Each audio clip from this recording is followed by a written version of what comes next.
សេចក្តីជូនដំណឹងស្តីពីស្ថានភាពធាតុអាកាសចុះត្រជាក់ចាប់ពីថ្ងៃទី7ដល់ទី15ខែមករាឆ្នាំ2026បើយោងតាមក្រសួងធនធានទឹកនិងឧតុនិយមដែលបានតាមដានវិភាគនិងព្យាករណ៍ស្ថានភាពអាកាសធាតុបានឲ្យដឹងថារបបខ្យល់មូសុងឥសានមានឥទ្ធិពលខ្លាំងហើយបក់លើសមុទ្រចិនខាងត្បូងអាងទន្លេមេគង្គសមុទ្រកម្ពុជានិងលើព្រះរាជាណាចក្រកម្ពុជាដែលស្ថានភាពបែបនេះនឹងធ្វើឲ្យធាតុអាកាសចាប់ពីថ្ងៃទី7ដល់ទី15ខែមករាឆ្នាំ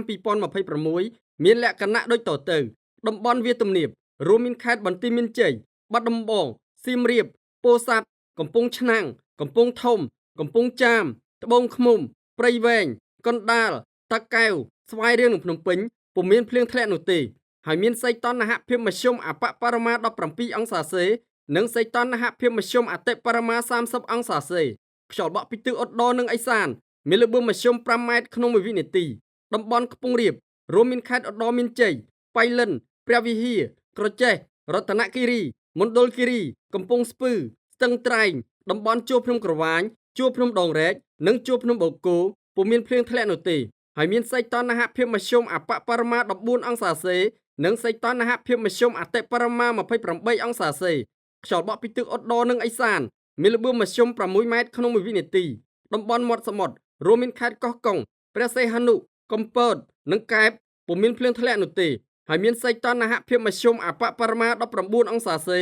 និងសីតុណ្ហភាពមធ្យមអតិបរមា30អង្សាសេខ្យល់បក់ពីទិសឦសាននិងអាគ្នេយ៍មានល្បឿនមធ្យម5ម៉ែត្រក្នុង1វិនាទី